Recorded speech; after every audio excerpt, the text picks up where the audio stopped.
Kekuatan kasih-Mu menguatkan kami hari-hari ini Bapa. Pengorbanan-Mu yang begitu luar biasa, yang dimana firman jadi manusia, yang hari ini sama-sama boleh kami nikmati. Terima kasih Tuhan buat kesempatan yang indah yang Tuhan telah izinkan untuk kami semua hari ini menikmatinya. Sebentar kalau kami akan mendengarkan kebenaran firman-Mu, Tuhan tuntun kami untuk kami boleh memahami apa yang Tuhan mau. Di dalam nama Tuhan Yesus Kristus. Haleluya. Amin. Silakan duduk.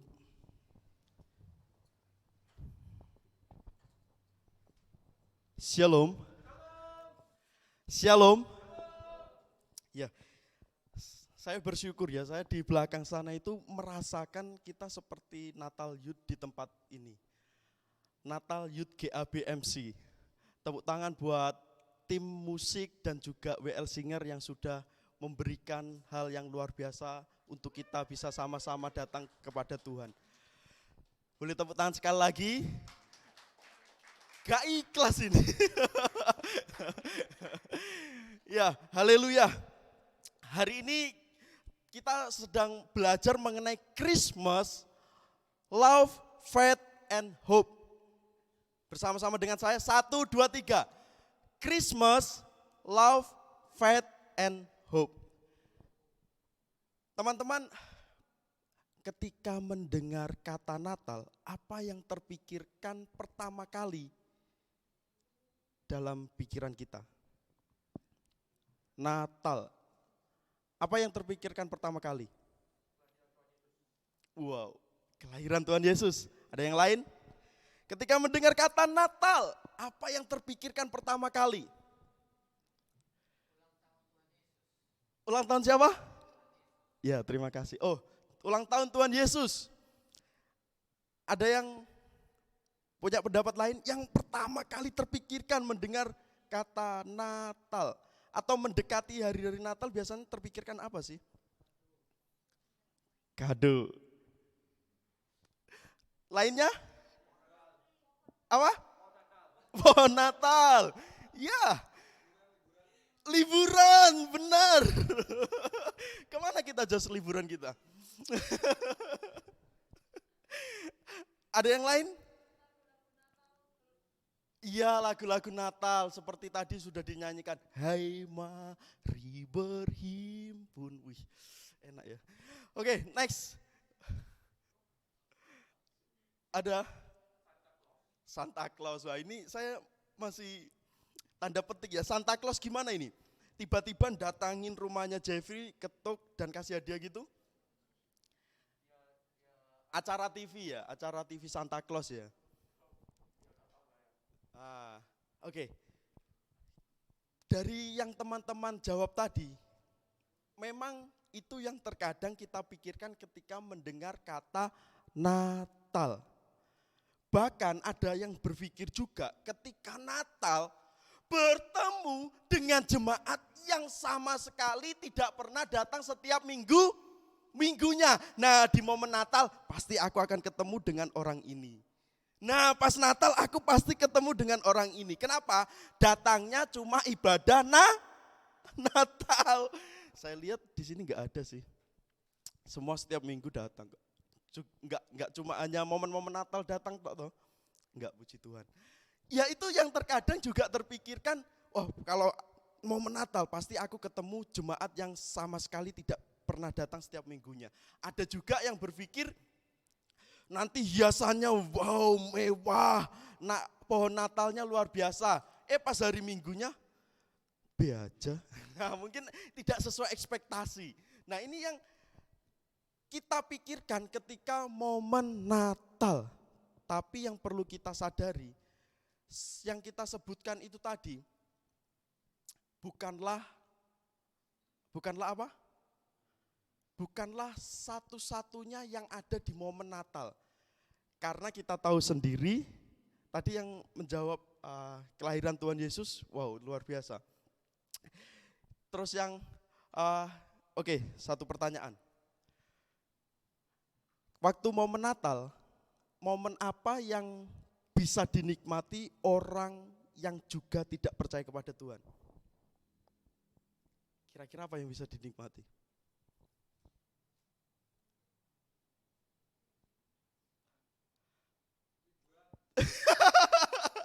Tanggal merahnya. Tanggal merahnya itu juga dinikmati oleh orang luar di sana. Gak percaya sama Tuhan pun lihat 25 Desember juga ikut seneng kok. Percaya gak percaya ikut seneng. Yes, gak kerja. Yes, libur. Yes, liburan. Bisa dinikmati. Nah, hari ini kita belajar mengenai Christmas ya.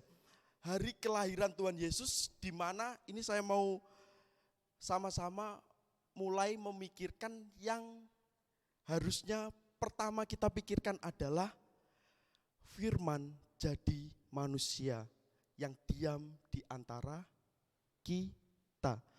Saya ulangi, firman jadi manusia yang diam di antara kita. Kita buka di dalam Yohanes pasal 3 ayat 16. Yohanes 3 ayat 16.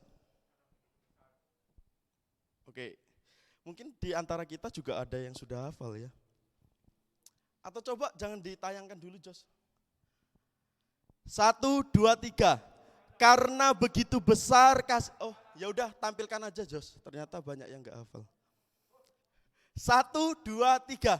Karena begitu besar kasih Allah akan dunia ini, sehingga ia telah mengaruniakan anaknya yang tunggal, supaya setiap orang yang percaya kepadanya tidak binasa, melainkan beroleh hidup yang kekal. Hal pertama yang kita pelajari dari kalimat ayat ini adalah kasih. Kenapa sih kasih? Di sini dikatakan, di kata-kata awal adalah karena begitu besar kasih Allah. Kasih Allah ini kalau kita lihat perikopnya ini sedang bercakap-cakap dengan siapa sih? Percakapan Yesus dengan, halo, Niko, ya. Percakapan Yesus dengan Nikodemus. Siapa sih Nikodemus? Coba dilihat di ayat yang pertama. Yohanes 3 ayat yang pertama. Adalah seorang Farisi yang bernama Nikodemus, seorang pemimpin agama Yahudi. Nikodemus seorang apa? Ya. Ayat yang kedua.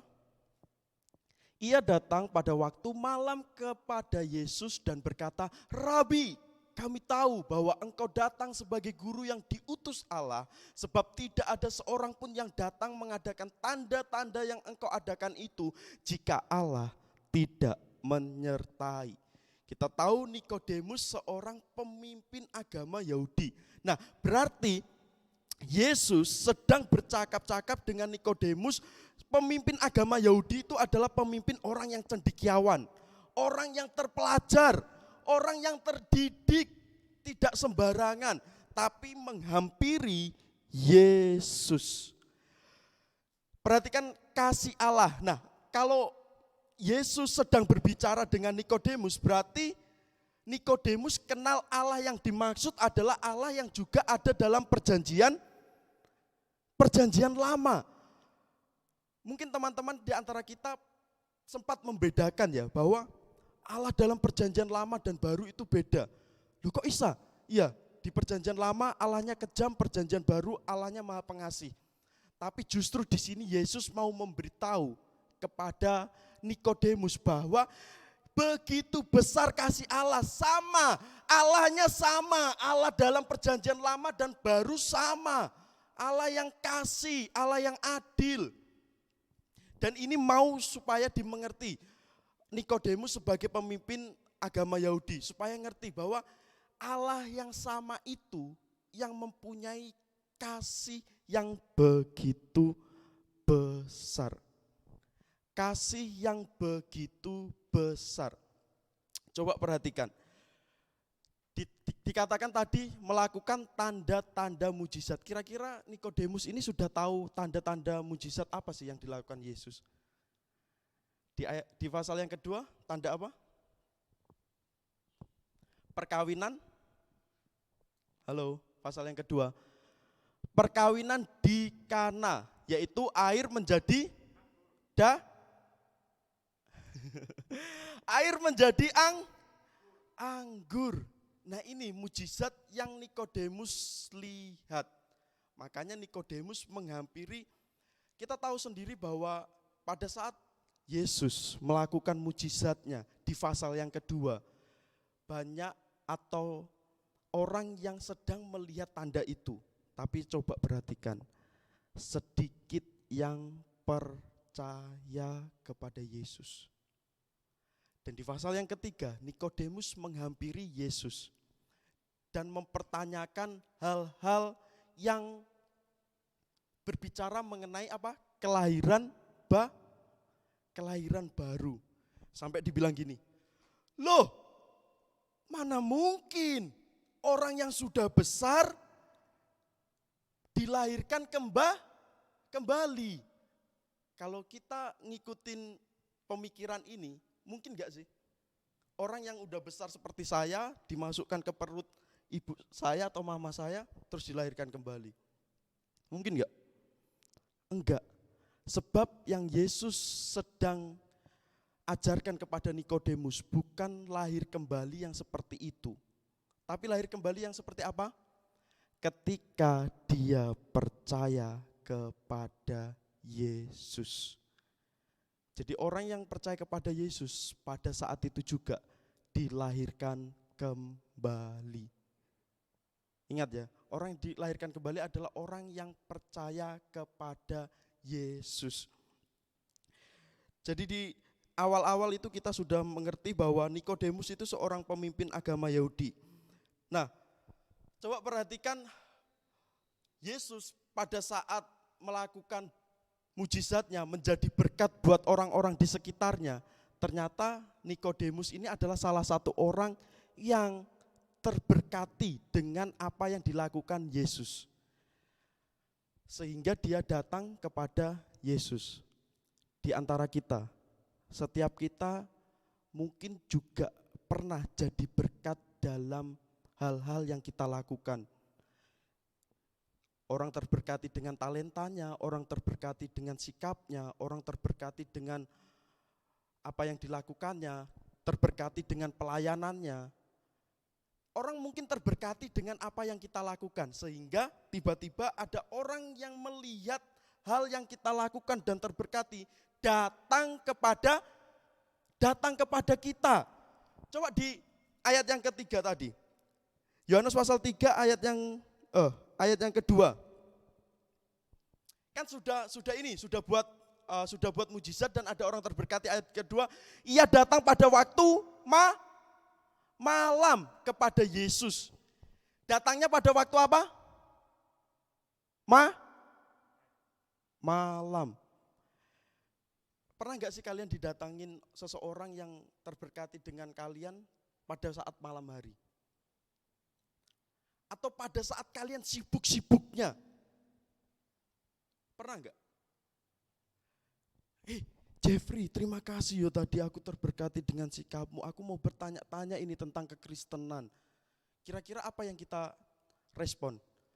Tunggu, aku sibuk sekali, bentar ya. Apalagi lihat orangnya, alah kayak gini. Enggak. Udah ya. Kira-kira respon kita seperti itu atau Jeffrey respon dengan baik? Wow, respon dengan baik. Nah, Yesus ini didatangin pada saat malam hari. Pada saat dimana mungkin Yesus udah capek karena mengikuti acara itu. Yesus mungkin sudah pengen istirahat. Tapi kalau ada orang yang datang kepada Yesus karena ingin mendengar keselamatan, mendengar kabar baik, Yesus tetap memberi waktunya. Bagi setiap kita yang ada di tempat ini, mungkin kita rindu untuk jadi berkat di tengah-tengah orang. Rindu jadi berkat untuk dinikmati oleh orang lain. Tapi pernahkah kita berpikir jika orang lain itu datang di saat kita sedang kesulitan, sedang tidak punya waktu, maukah kita juga menyediakan waktu? Atau kita pikir-pikir dulu, wah orangnya kayak gini, enggak lah. Wah ini bisa dimanfaatkan ini. Lalu kita menyediakan waktu. Apakah seperti itu? Inilah yang saya maksud, begitu besar kasih Allah. Kita belajar mengenai kasih ya. Berbicara mengenai kasih, tidak pandang bulu siapapun orangnya.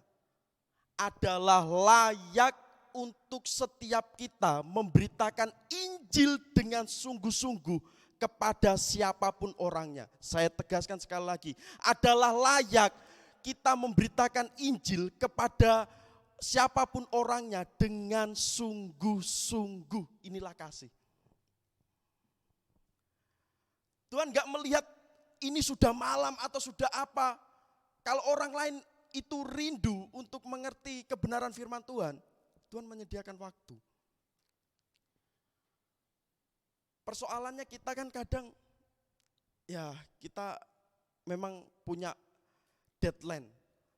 Tapi firman Tuhan mengajarkan mengenai kasih, kita itu layak kok sungguh-sungguh memberitakan firman Tuhan, memberitakan Injil kepada siapapun orangnya. Nah, di antara kita sampai di saat ini ketika kita sudah jadi berkat, ketika ada orang yang datang kepada kita, masihkah kita pilih-pilih?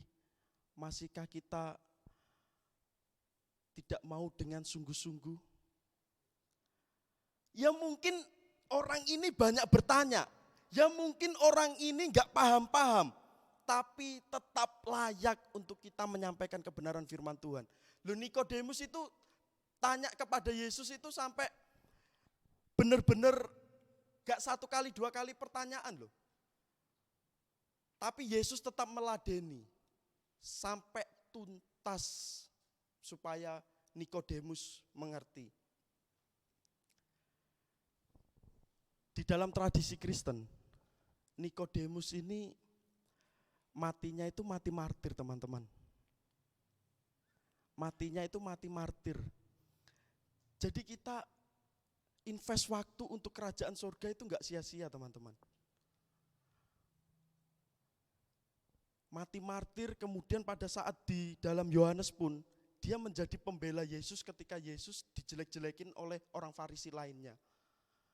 Dan di ayat yang lainnya, Nikodemus adalah salah satu orang yang menguburkan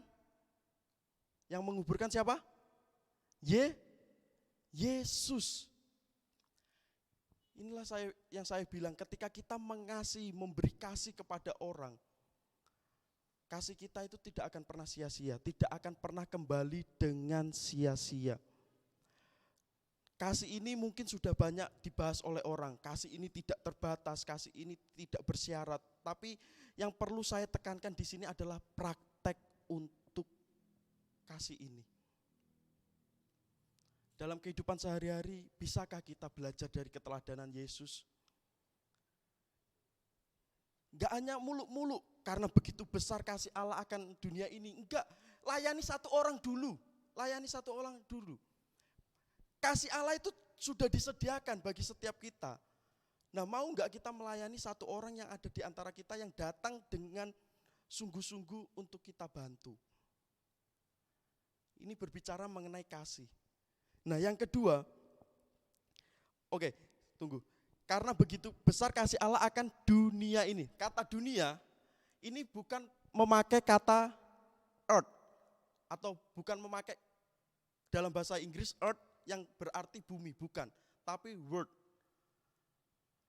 Jadi ini maksudnya adalah semua orang yang ada di dunia ini layak untuk menerima kasih-Nya. Semua orang tanpa terkecuali layak menerima kasih-Nya Tuhan. Masa kita mau pilih-pilih? Enggak kan? Mari kita juga mempraktekkan kasih ini, karena kita sudah terlebih dahulu menerima kasih yang daripada Tuhan. Yang kedua, kita belajar mengenai iman. Ditayangkan lagi Yohanes 3 ayat 16.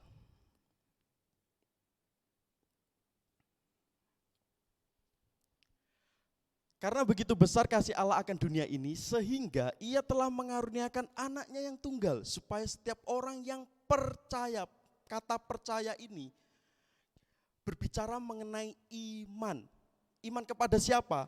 Kepada anaknya yang tunggal, supaya setiap orang yang percaya. Jadi mempercayakan kehidupannya untuk percaya kepada anaknya yang tunggal, yaitu di dalam siapa? Yesus Kristus. Nah, iman, kenapa sih kita harus beriman gitu loh? Harus beriman, harus percaya. Teman-teman, dosa adalah terputusnya hubungan kita dengan Allah. Saya ulangi sekali lagi, dosa adalah terputusnya hubungan kita dengan Allah. Ketika dosa ada dalam kehidupan manusia, manusia menjadi musuhnya Allah. Manusia tidak lagi memiliki relasi yang baik dengan Tuhan, sehingga butuh yang namanya jalan keselamatan, supaya kita kembali memiliki hubungan dengan Allah. Jadi keselamatan adalah kembalinya hubungan kita dengan Allah. Jadi itu bisa dinikmati nanti atau sekarang. Sekarang dan nanti. Sekarang pun kita juga bisa menikmati kok. Ketika kita mempunyai hubungan dengan Allah, mempunyai relasi yang baik dengan Allah, di saat itu kita juga bisa menikmati apa yang Tuhan sediakan untuk kita terima hari-hari ini. Itulah mengapa kita perlu beriman. Lalu pertanyaannya, kenapa harus anaknya yang tunggal? Kenapa harus Yesus Kristus? Teman-teman tahu jawabannya? Kenapa harus anaknya yang tunggal? Kenapa harus Yesus Kristus? Kita beriman kepadanya. Kenapa kira-kira? Ayat yang ke-13.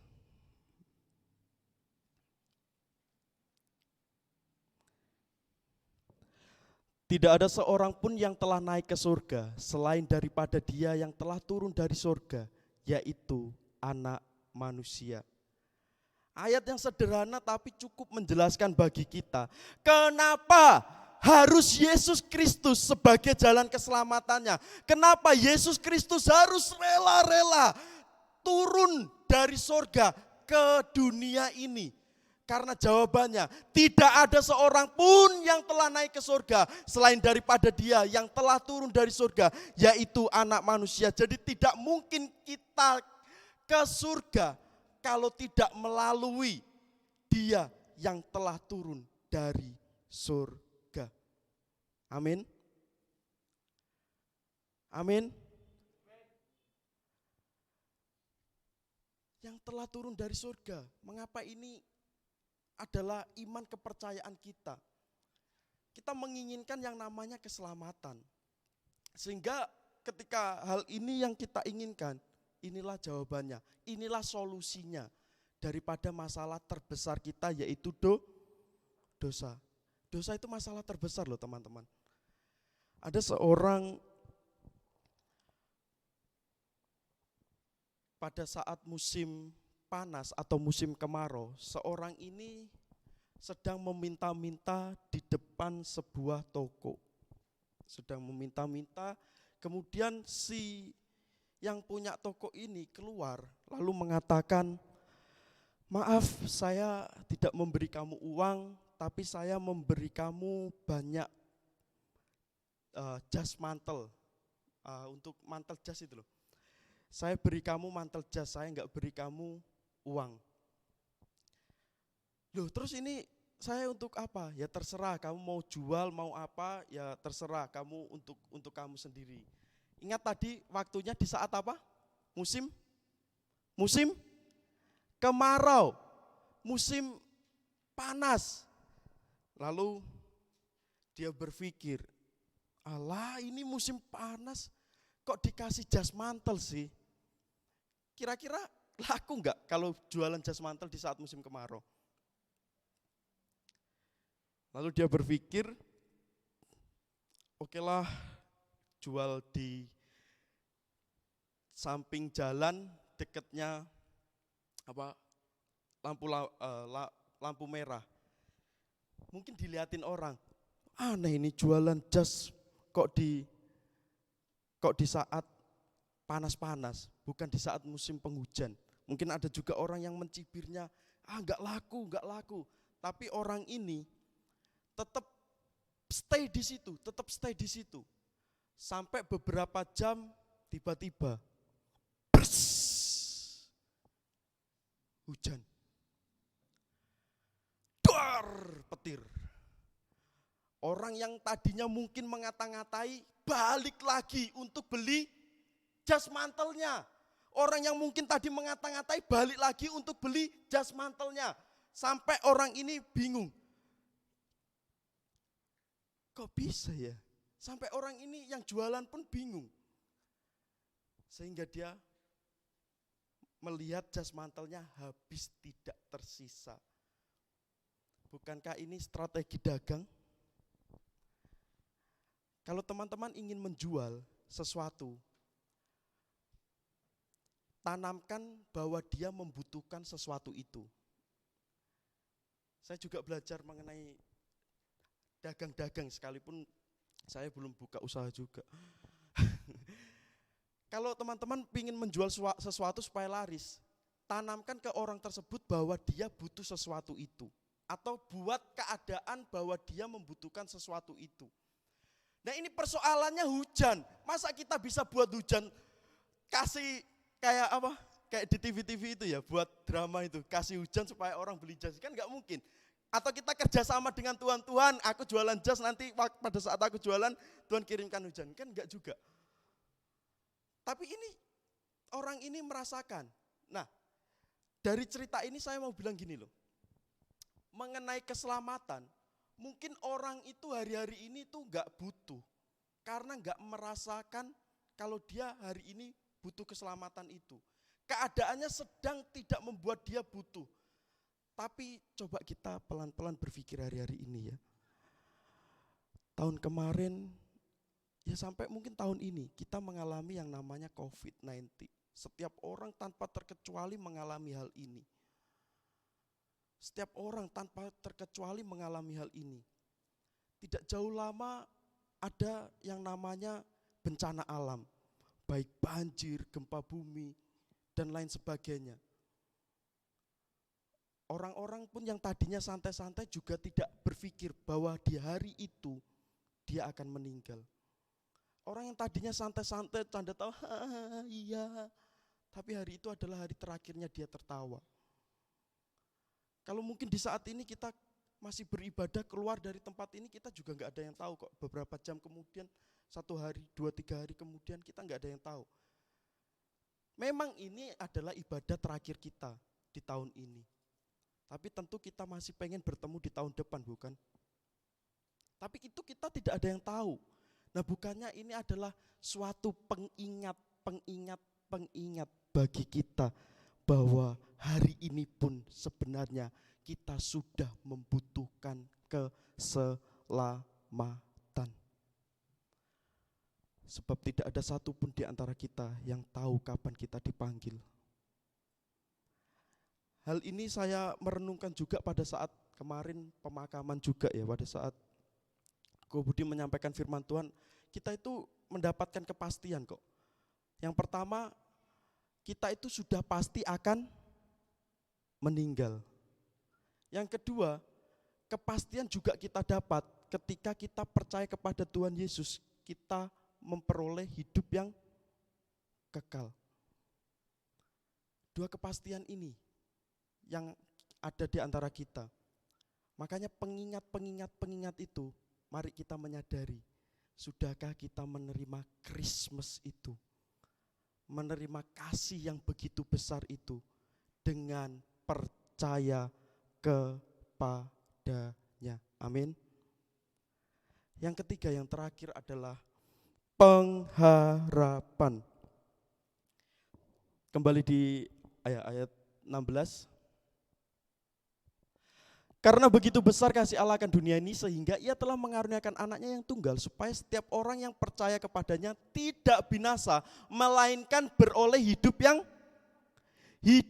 yang kekal. Ada di sini yang putus harapannya karena nggak dapat kerja, nggak dapat jodoh. Aduh, aku udah putus harapan. Mbak Luki kok ketawa ini? Aduh, aku udah putus harapan, nggak dapat kerja, nggak dapat jodoh, nggak dapat uang makan, nggak dapat apa lagi.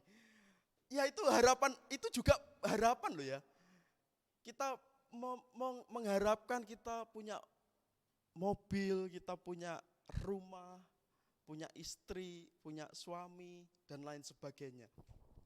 Itu pengharapan. Tapi persoalannya gini, itu memang masalah sih, memang masalah. Belum dapat pekerjaan, belum dapat jodoh. Hari ini kita belum pintar. Manusia bisa tolong kita enggak? Itu tadi kan masalah toh. Solusinya manusia bisa tolong kita enggak sih? Ayo kita mau jawab dengan jujur. Sebetulnya manusia bisa tolong kita enggak sih? Dengan persoalan masalah-masalah tadi. Bisa kok. Kita tiba-tiba ketemu dengan orang, wah aku itu terberkati dengan kamu loh. Boleh minta nomor rekeningnya? Nah kan kita enggak tahu. Maksudnya minta untuk disimpan aja. Enggak, minta untuk diberkati. Tapi kita kan manusia bisa menolongnya. Jadi kita masih punya harapan untuk menerima hal itu. Tapi persoalannya gini, ketika kita mempunyai masalah terbesar yaitu dosa, manusia bisa tolong kita enggak sih? Bisa enggak, Nan? Siapa yang setuju dengan Anda bahwa tidak bisa ada orang yang menolong kita? Boleh angkat tangannya yang setuju dengan Anda. Loh, enggak setuju dengan Anda, berarti sebaliknya, ada manusia yang bisa sanggup menolong kita dengan dosa. Ayo Lintang, kamu ketawa kenapa gak angkat tangan? Oh ini, habis ini kita loncat-loncat aja ya, jangan penyembahan supaya bisa gerak-gerak kan. Supaya tangannya diangkat. Ya, tidak ada manusia satupun yang sanggup menolong masalah ini. Sehingga ketika ini kita tahu solusinya, barang siapa yang percaya kepadanya beroleh hidup yang kekal. Wow, ini harapan yang luar biasa. Ini yang saya katakan adalah pengharapan yang hidup. Bukan pengharapan yang mati. Bukan pengharapan yang omong kosong. Bukan pengharapan yang sia-sia. Melainkan ini pengharapan yang hidup bagi setiap kita. Seharusnya kita dihukum binasa kok. Saya buat perbandingan di sini ya. Antara orang yang percaya dengan orang yang tidak percaya. Kalau orang yang percaya, dia akan pengharapannya akan mati. Tetapi orang yang percaya kepada Tuhan, pengharapannya itu akan hidup. Sebab yang ada hanyalah kematian tanpa ada kehidupan kembali. Tetapi yang percaya ada memiliki pengharapan yang hidup. Yang kedua adalah kalau yang tidak percaya mendapatkan binasa. Sedangkan yang percaya mendapatkan apa? Keselamatan. Mati, binasa, kehidupan, keselamatan. Dan yang ketiga ini orang yang tidak percaya itu mendapatkan apa? Hukuman. Sebab Allah itu adil. Tetapi yang percaya mendapatkan pengampunan. Sebab Allah itu juga kasih. Keadilan dan kasihnya dipertemukan di dalam Tuhan Yesus Kristus. Yang tidak percaya mendapatkan penghukuman. Yang percaya mendapatkan pengampunan. Dan orang yang tidak percaya, hambanya siapa? Hamba dosa. Sedangkan yang percaya hamba kebenaran. Hamba dosa dan hamba kebenaran. Saya mau tanya sebentar ya, siapa di sini yang hadir adalah hamba Tuhan? Boleh angkat tangannya. Ini pertanyaan yang serius, siapa yang di sini hadir adalah hamba Tuhan? Angkat tangannya. Ini pertanyaan yang serius, sekali lagi, siapa yang di sini hadir adalah hamba Tuhan? Angkat tangannya. Oke, bisa diturunkan. Yang lain, hambanya siapa? Yang lain, hambanya siapa? Cuma ada dua hamba, hamba Tuhan dan hamba setan. Bersyukur tadi yang angkat tangan, berarti mengerti akan firman Tuhan ini. Amin. Sekali lagi, siapa yang hadir di tempat ini adalah hamba Tuhan.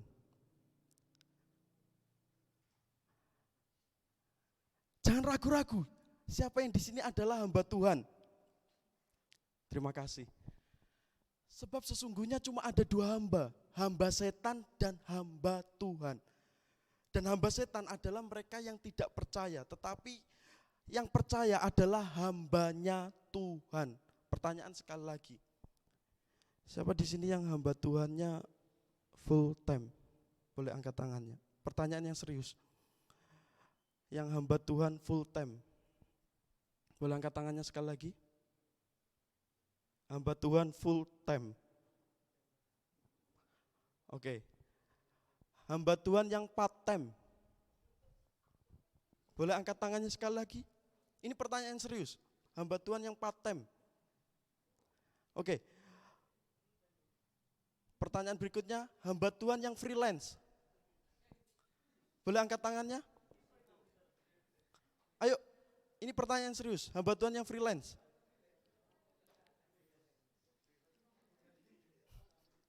Sekali lagi. Hamba Tuhan yang full time, angkat tangannya. Part time, angkat tangannya. Freelance. Oke. Dan ini memang terkadang terjadi dalam kehidupan kita. Status hamba Tuhan yang seharusnya kita menjadi hamba Tuhan yang percaya kepada Tuhan. Orang yang percaya kepada Tuhan menjadi hambanya Tuhan. Maka seharusnya ketika kita memberikan diri kita sepenuhnya kepada Tuhan, kita menjadi hamba Tuhan yang full time, sepenuh waktu. Hamba Tuhan yang sepenuh waktu, bukan hamba Tuhan yang part time dan freelance. Kenapa saya bilang seperti itu? Kalau kita menjadi hamba Tuhan part time, kita pagi, wow memang jadi hamba Tuhan, shalom, selamat pagi, bantu sana, bantu sini. Tetapi ketika malam hari, karena cuma hamba Tuhan part time, malam harinya terus kemudian omongan kotor keluar. Selain itu, hamba Tuhan freelance. Oh, freelance bebas dong. Kalau ada orang yang percaya kepada Tuhan, ya shalom. Kalau di gereja, kalau di luar kan bebas, hamba Tuhan freelance bebas. Ketemu orang yang suka ngomong kotor, yuk ikut. Ketemu suka orang yang mabuk, ikut. Ketemu orang yang suka apa, ya ikut. Bebas, hamba Tuhan yang bebas. Dan ini terjadi dalam kehidupan kita sehari-hari. Istilah ini terkadang kita salah pahami dalam status kita ketika kita menjadi orang yang percaya, menjadi hamba Tuhan. Harusnya kita menjadi hamba Tuhan yang full time. Mau pagi, mau siang, mau sore, mau dimanapun, mau kapanpun. Kita tetap hamba Tuhan. Kita hanya patuh kepada Tuhan kita. Kita hanya melakukan apa yang seharusnya Tuhan perintahkan. Bukan seperti part time atau freelance. Yang part time mungkin pagi, ya, tapi malam gak tahu kemana. Yang freelance sebebas-bebasnya sendiri. Mau dimanapun, mau kapanpun sebebas-bebasnya dia takut akan Tuhan atau dia menolak Tuhan. Terkadang jadi hambanya setan, terkadang jadi hambanya Tuhan. Mari kita sadari betul ya, bagi setiap kita, ketika kita mempunyai pengharapan yang pasti di dalam Tuhan, status kita diubahkan menjadi hambanya Tuhan. Amin. Jadi hambanya Tuhan, ini pengharapan kita. Dan juga selain itu, orang yang tidak percaya, ujung-ujungnya neraka. Tetapi yang percaya, ujung-ujungnya surga. Dan yang perlu kita sama-sama pahami, kedua hal ini sama-sama kekal. Di neraka pun kekal, di surga pun kekal. Mari sebab itu, di dalam Christmas, love, faith, and hope, kita tahu betul bahwa tanpa Christmas tidak akan pernah kita merasakan atau menerima ketiga hal ini. Tetapi karena firman jadi manusia, kita menerima ketiga hal ini. Amin. Tuhan Yesus memberkati.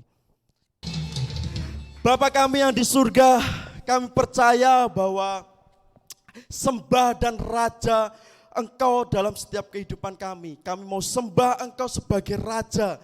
Dan kami mau agungkan Engkau sebagai juru selamat dalam kehidupan kami. Sehingga hari ini kami menyadari bahwa status kami adalah hamba Tuhan sepenuhnya ketika kami percaya kepadamu. Sehingga Tuhan, biarlah kasih, iman, pengharapan terus kami ucapkan syukur di hadapan-Mu saja. Terpujilah nama-Mu Tuhan, Kau memberkati setiap kami semuanya untuk boleh terus menjalani hari-hari kami dengan rasa takut akan Tuhan. Dan kami mau menutup tahun ini dengan sukacita yang baru. Dan di dalam tahun depan kami tetap memiliki pengharapan yang hidup di dalam Engkau. Di dalam nama Tuhan Yesus Kristus, kita yang telah diberkati firman Tuhan katakan, amin.